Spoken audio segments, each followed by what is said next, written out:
साथियों, तो हम अभी भोपाल में हैं और जैसे कि आप सबको इन्फॉर्मेशन जैसे भी होती है हम आपको अपडेट करवा देते हैं। पहले तो आपको ये वीडियो बहुत अच्छे से समझना है, क्योंकि कुछ लोग, एक तो क्या है, हमारी जो आदत है वो कमेंट्स पढ़ने की है, रिस्पांस जानने की है, लेकिन कुछ लोग बिना सोचे समझे कुछ भी लिख देते हैं, उसमें कुछ भी लिख देते हैं। तो ऐसे नहीं लिखना है, सोचना है, समझना है, संघर्ष को और प्रयास को देखना है। देखो, अपने हाथ में सिर्फ प्रयास है, और मैंने आपको बोला भी है कि ये प्रयास अब बहुत हो चुका है। अब हम अंतिम रूप से जून में और कर रहे हैं। जून के बाद अगर रिज़ल्ट मिल जाता है तो ठीक है, और फिर उसके बाद अब कब तक करेंगे, ठीक है साथियों। कुछ लोग कमेंट्स कर रहे हैं कि पद वृद्धि का पॉइंट क्यों नहीं जोड़ा है, और पद वृद्धि का पॉइंट जोड़ना ज़रूरी है, ऐसा कुछ कह रहे हैं। लेकिन मैं आपको बता दूं, मैंने आपको बताया कि प्रमुख मुद्दे हैं जो 4 हैं। प्रमुख मुद्दे 4 आपको मैंने बताए हैं। एक तो बिना किसी कारण ओबीसी के जो नियुक्ति पत्र रुके हैं उनको जारी किया जाए, एक तो वो मेन मुद्दा है। दूसरा है डॉक्यूमेंट वेरिफिकेशन जिनका हुआ है, जिनकी चॉइस फिलिंग हुई है, डिस्ट्रिक्ट चॉइस फिलिंग तक हो गई है, उनके नियुक्ति पत्र जारी किए जाए। जो तीसरी डिमांड है वो है माननीय हाईकोर्ट द्वारा जो 1696 का जो दिया था आदेश, 2 महीने का टाइम था, वो भी पूरा हो चुका है। तो उस प्रक्रिया को पूरा किया जाए, प्लस 525 जो पहली काउंसलिंग के ट्राइबल के जो पद बचे हुए थे तो उनको भी साथ में उसकी प्रक्रिया की जाए। चौथा जो मेन मुद्दा है वो है जो फर्जी दिव्यांग अभी तक निकले जा चुके हैं, बाहर निकल गए फर्जी, उनकी जगह, या जो भी फर्जी दिव्यांग हैं उनकी जगह वास्तविक दिव्यांगों को जॉब दी जाए या उनकी काउंसलिंग की जाए। ये सिर्फ 4 मांगे हैं। अब इन 4 मांगों के निराकरण के लिए सरकार चाहे पद वृद्धि कर दे या कुछ भी कर दे, वो एक अलग बात है। अगर आप मान लीजिए कि अगर मैं मान लेता हूँ कि आपकी मैंने बात मान ली कि हम सिर्फ इन 4 मुद्दों को हटा के पद वृद्धि की मांग कर लेते हैं, तो क्या वो ज्ञापन हाथ में भी लेंगे?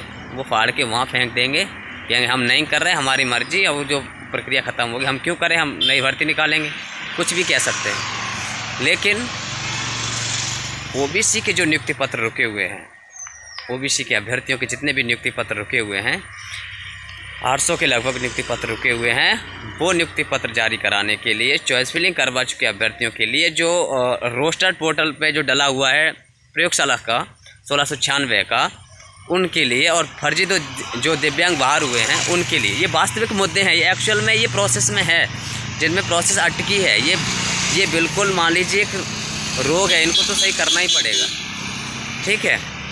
तो इसके लिए सरकार चाहे तो पद वृद्धि कर सकती है।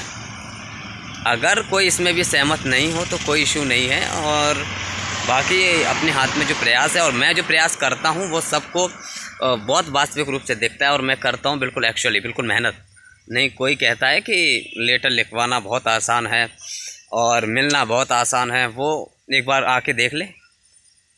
देखो, हमने तो हर चीज़ देखी है। गर्मी है तो गर्मी में भी देखा है, कड़ाके की खूब दवा के गर्मी पड़ती है, उसमें भी हमने अपने आप को मैनेज किया है। खूब गर्मी झेली है, और खूब बरसात भी होती है तब भी हमने आपको झेला है, और सर्दी होती है तब भी अपने आप को खूब झेला है ना। तो हमारा है वो मैनेज करने का, मैनेज कर लेते हैं। भूखे दिन भर में रहें, शाम तक खाना मिले ना मिले, वो सब मैनेज कर लेते हैं, ठीक है। तो ये हो गई संघर्ष की बात। और हम जो संघर्ष करते हैं ना, वो सिर्फ दिखावटी नहीं होता, वो हकीकत में होता है, क्योंकि हमारे लेटर्स और मिलना बिल्कुल वास्तविक तरीके से होता है। नहीं कोई मिल के दिखाए और जाए और कहे और करवाए तब तो हम जाने, लेकिन ऐसा सिर्फ कमेंट में होता है। जो लोग कमेंट करते हैं वो नहीं आ पाते। तो हम हैं जो प्रयास एक्चुअल में करते हैं, और एक्चुअली देखो, मेरा तो खुद का जुनून है, किसी का दबाव नहीं है मुझे, कोई किसी से मुझे कोई रिस्पॉन्सिबिलिटी किसी ऐसी वाली नहीं है, लेकिन मेरा खुद के अंदर के जुनून है।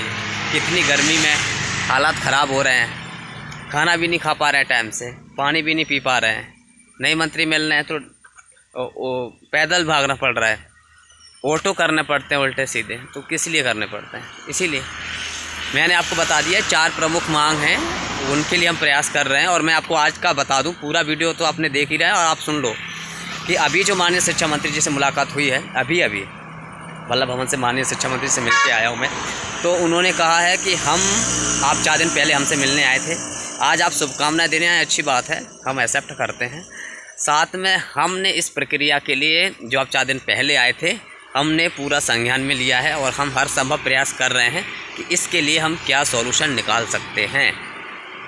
तो मतलब वो कुछ ना कुछ सॉल्यूशन निकालने की पूरे कोशिश कर रहे हैं। माननीय मंत्री जी, शिक्षा मंत्री जी ने कहा है हम पूरी कोशिश कर रहे हैं। हम नहीं चाहते कि जो नियुक्ति पत्र रुके हुए हैं, जो नियुक्तियाँ रुकी हुई हैं, जिनके प्रोसेस रुकी हुई हैं, उनको रोक के ही रखा जाए, उनका जल्द से जल्द निराकरण किया जाए। और निराकरण का हल कुछ भी हो सकता है। मैं पद वृद्धि कहूँ मतलब, या कुछ और भी कहूँ कि कुछ और भी सॉल्यूशन हो सकता है, तो अब मैं अपनी तरफ से कुछ नहीं कहूँगा। सॉल्यूशन निकालेगी गवर्नमेंट, सरकार, मंत्री जी और विभाग। उनको कैसे निकालना है, कैसे नियुक्ति पत्र जारी करने हैं, कैसे पद बढ़ाने हैं, क्या कुछ करना है, ये उनके ऊपर है। फ्रेश मांगे सिर्फ 4 हैं, अगर कोई दिमाग में रखे हो तो वो हटा दे। 4 फ्रेश मांगे हैं जो मैंने आपको कई बार दोहराई हैं, हर बार दोहराई हैं। उनके लिए सरकार कुछ भी कर सकती है, पद बढ़ा दे या कोई दूसरा सॉल्यूशन निकाले या डायरेक्ट नियुक्ति पत्र जारी कर दे या कुछ भी कर दे। अपना है हक मांगना, अधिकार मांगना, अपना हक के लिए लड़ना, बस वो हम कर रहे हैं। ठीक है, और वास्तविक मुद्दे हैं उनको उठाना ही सही बात रहती है, जिससे कुछ हो सकता है। ठीक है, दूसरी बात, आज हम इंदर सिंह परमार जी के जो उच्च शिक्षा मंत्री जी वहाँ आए हैं, तो वहाँ भी आके हमने मतलब लिखवाया है। और जो OSD सर हैं जो उन्होंने लेटर लिया और हमने कहा था सर कि आप एक बार, अब आपके हाथ में तो कुछ है नहीं हमारा प्राथमिक शिक्षक का, उच्च माध्यमिक का, क्योंकि आप उच्च शिक्षा मंत्री के हैं और वहाँ का जो भी मैटर होगा उच्च शिक्षा का वो भी आप देखेंगे। आप तो प्राथमिक और माध्यमिक, उच्च माध्यमिक का तो मतलब स्कूल शिक्षा का नहीं देखेंगे, आप उच्च शिक्षा का देखेंगे। तो आप सर कम से कम आपके यहाँ से तो हम गुजरे हुए हैं, मांगे आपके यहाँ हमने बहुत की हैं, तो आप एक काम कर दीजिए कि माननीय शिक्षा मंत्री जी ने भी कहा था कि एक बार वो लेटर लिखें या कुछ लिख के दें, तो हमने वो भी आज हमने OSD सर से लिखवा लिया है। ये प्रूफ आप हम देखेंगे, हमने अभी आपको दिखा दिया है। ठीक है, तो हमने काम वो किया है जो एक्चुअल में वास्तविक काम है। ठीक है, हमने वो भी करवा लिया। अब ज़रूरत पड़ेगी जब भी हमें शिक्षा मंत्री जी कहेंगे हम वो दे देंगे जाके। तो हम जो है वास्तविक कर रहे हैं और बाकी देखते हैं जो क्या होता है, लेकिन कोशिश अपने हाथ में है। और तीसरी बात, कुछ लोग कह रहे हैं कि अभी प्रोटेस्ट वगैरह क्यों नहीं हो रहा और ये बाकी चीज़ें क्या चल रही। तो अभी मैं आपको बता दूं कि वर्ग 1 के जो सर हैं उनसे मेरी कल या परसों में चर्चा होने वाली है, इसलिए मुझे रुकना बहुत ज़रूरी है। तो कल परसों में जैसे फाइनल हो जाए, अगर वो सहमति व्यक्त करेंगे कि हमारे साथ आप प्रोटेस्ट कर सकते हैं, मांग कर सकते हैं, तो ठीक है। अगर वो कहेंगे नहीं कर सकते तो फिर नहीं करेंगे। लेकिन फिर जो प्रयास है वो कभी बंद नहीं होगा। जून के महीने में लगातार चलेगा जब तक हमारी प्रोसेस चालू नहीं हो जाती। मतलब हम 4-4 की संख्या में, 10-10 की संख्या में आते ज़रूर रहेंगे। ठीक है, और दूसरी बात, बिना अनुमति के, बिना इन्फॉर्मेशन के हम प्रोटेस्ट नहीं कर सकते, ये भी फाइनल है। तो हम पहले तो देखते हैं कि वर्ग एक के साथ क्या होता है, हम उनके साथ कर सकते हैं कि नहीं कर सकते हैं, उनका मत क्या है और वो किस रूप में देखते हैं। पहली बात तो वहाँ से फाइनल होगी। हाँ, अगर उन्होंने मना कर दिया तो हम अपने स्तर पर जैसा प्रयास है वैसा हम फिर ज़रूर करेंगे। और अपने साथ ही हैं जो पूरे मध्य प्रदेश के कम से कम 100-200 लोग तो एक्टिव होंगे, तो हम कम से कम 10-10 लोग, 5-5 लोग हर 2 दिन 4 दिन बाद हर रोज़ अपनी मांग उठाएंगे। ठीक है, तो प्रयास जारी है। बाकी फाइनली क्या होता है, ठीक है, मुद्दा अब वास्तविक मुद्दे, अब तो कुछ ज़रूर होना चाहिए। ठीक है, हम वास्तविक मुद्दों को उठा रहे हैं जो रियल में हकीकत में मुद्दे हैं। ठीक है, और कुछ ना कुछ ज़रूर होगा, पॉजिटिव सकारात्मक रहना है हमें। संघर्ष में इसीलिए कर रहा हूँ क्योंकि मुझे लग रहा है कुछ हो सकता है 100%, इसीलिए। ठीक है साथियों, बाकी 2 साल से हम जितने झेल रहे हैं हर चीज़, बाकी सब लोग तो घर पे रहते हैं, काम करते हैं अपना।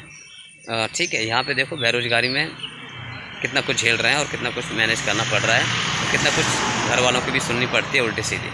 ठीक है, सबकी सुननी पड़ती है। बेरोज़गार रहते हैं तो फिर खुद के लिए भी कुछ नहीं रहता, खुद को मैनेज करने के लिए भी कुछ नहीं रहता। ठीक है, तो अपना सिर्फ एक ही लक्ष्य है अभी कि अपने इस भर्ती प्रोसेस में अपनी सबकी जो इस प्रोसेस के अंडर आते हैं उन सबकी ज्वाइनिंग मिले, उन सबका हक मिले। ठीक है, धन्यवाद। बाकी मुझे और कहीं और भी जाना है और भी कोशिश करनी है, और बाकी इन चीज़ें आपको फिर बताते हैं। ठीक है साथियों, धन्यवाद।